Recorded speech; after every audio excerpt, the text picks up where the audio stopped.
Hello जी, बहुत बहुत स्वागत है आपका इस चैनल के पर। आज हम पढ़ेंगे प्रिज्म के बारे में। तो प्रिज्म जो होता है एक ट्रांसपेरेंट मीडियम होता है जिसके जो 3 फेस है वो रेक्टेंगुलर होते हैं और 2 फेस ट्राइंगुलर होते हैं, जैसे कि आप फिगर में देख सकते हो। अगर जे वाला मैं फेस देखूँ, जे वाला रेक्टेंगुलर फेस होता है प्रिज्म का, और जे वाला फेस देखूँ साइड वाला, तो जे भी जो है रेक्टेंगुलर फेस होता है, और जो नीचे वाला बेस देख लें तो जे भी बेस हमारा रेक्टेंगुलर होता है।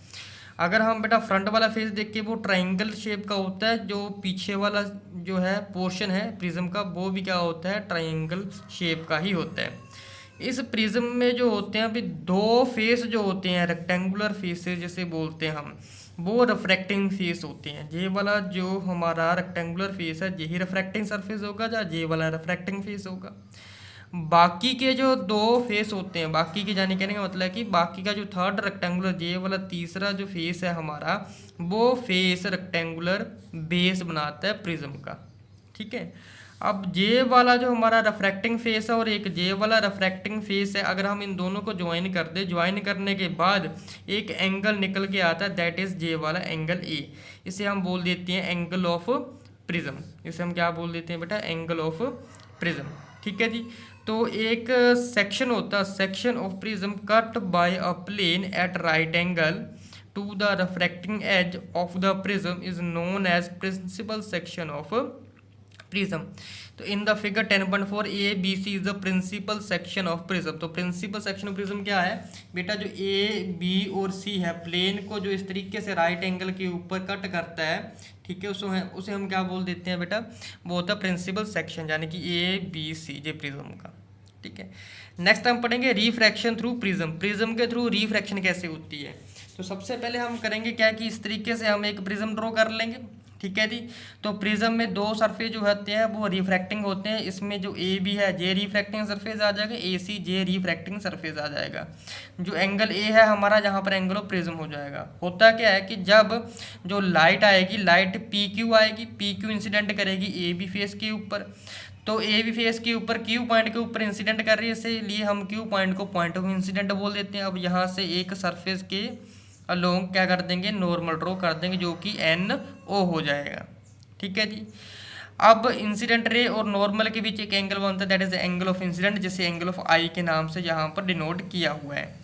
अब क्या होगा कि जो लाइट है वो एयर से कहाँ जाएगी, ग्लास मीडियम में जाएगी, यानी कि ग्लास जो है ज़्यादा डेंसर होगा एयर के रिस्पेक्ट में, तो एयर रेयर मीडियम हो जाएगा, तो ये ग्लास डेंसर हो जाएगा।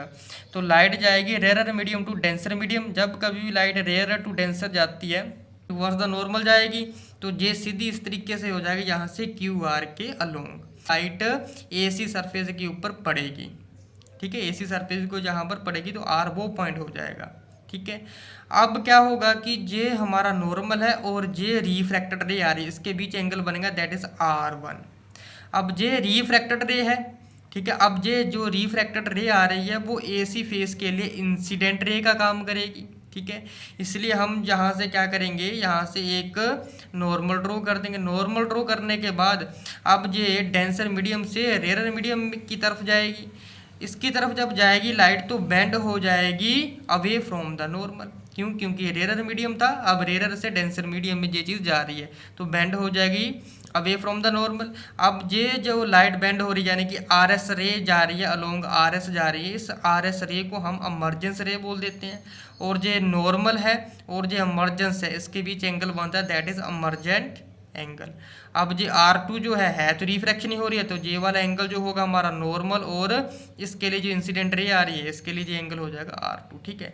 अगर हम इस RS को अगेन पीछे की तरफ मीट कर दें और PQ लाइन को आगे की तरफ मीट कर दें, तो दोनों एक पॉइंट के ऊपर मिलेंगे, K पॉइंट के ऊपर। अब ये K और ये वाली लाइट के बीच एक एंगल बनेगा, ये आ जाएगा D।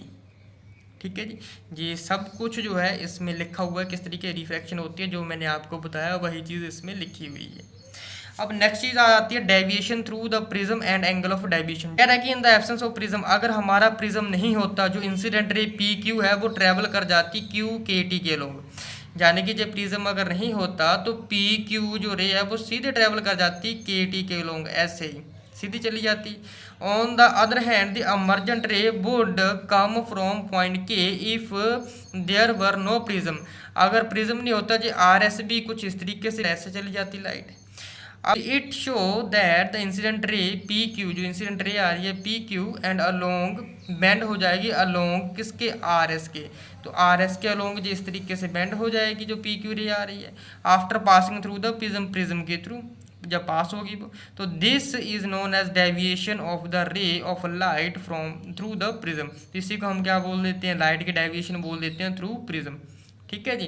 तो लाइट जाएगी, पहले कह रहा है कि अगर प्रिज्म नहीं होता जो PQ लाइन है वो इस तरीके से जाती KT के लोग, RS जो लाइन है वो इस तरीके से चली जाती है ऐसे।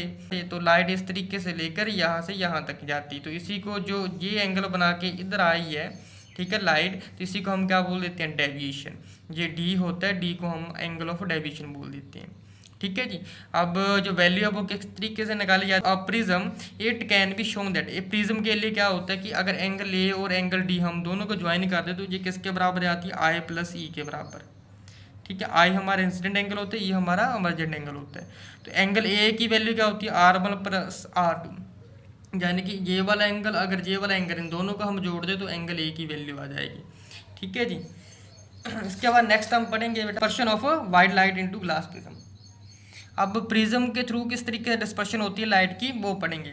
जो डिस्पर्शन होती है वो सबसे पहले न्यूटन ने दिया था 1666 में दिया था जी। ठीक है जी। उसने सबसे पहले जो फाइंड आउट किया था कि जब कोई बीम ऑफ लाइट सनलाइट है, यानी कि तो जो बीम आ रही है सनलाइट से, ठीक है जी, तो जब वो पास होगी ग्लास प्रिज्म से तो 7 रंगों में वो टूट जाती है, यानी कि हमें बैंड मिलता है, जिसने उसने नाम दिया था कलर स्पेक्ट्रम का। तो इसमें जो है कलर जो है वो कौन से होते हैं जी, वायलेट होता है, इंडिगो होता है, ब्लू होता है, ग्रीन होता है, येलो, ऑरेंज और रेड होता है। तो यहाँ से लेकर यहाँ तक विवग्योर याद रखो तो कलर भी याद हो जाएंगे। विवग्योर V यहाँ से वायलेट से लेकर रेड तक, ये कलर मैंने आप लोगों को बता ही दिए। डिस्पर्शन ऑफ लाइट क्या होती है, the prism of light may be defined as the phenomena of splitting of a beam of a white light into 7 constituents color when passed through prism। कह रहा है कि एक ऐसा फिनोमिना जिसमें कोई वाइट लाइट प्रिज्म में से होकर के जाती है, उसके बाद वो 7 अलग अलग रंगों में टूट जाती है, उसे हम क्या बोल देते हैं, डिस्पर्शन ऑफ लाइट।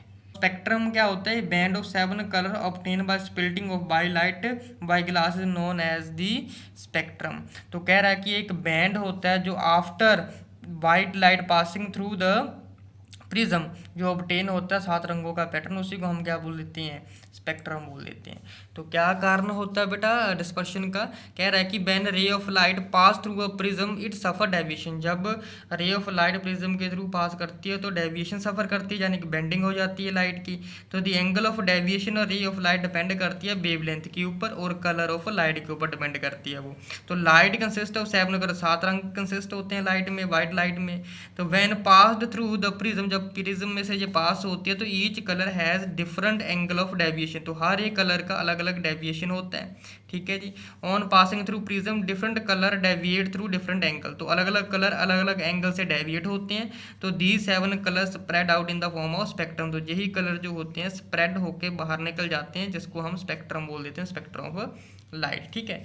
तो आउट ऑफ 7 कलर, तो 7 कलरों में से जो एंगल ऑफ डेविएशन मिनिमम होता है वो रेड कलर के लिए होता है, जो मैक्सिमम होता है तो वो वायलेट कलर के लिए होता है, जो याद रखना। लाइट जो है जब बेंड होती है तो उसमें सबसे ऊपर रेड कलर रहता है, सबसे नीचे वायलेट कलर रहता है।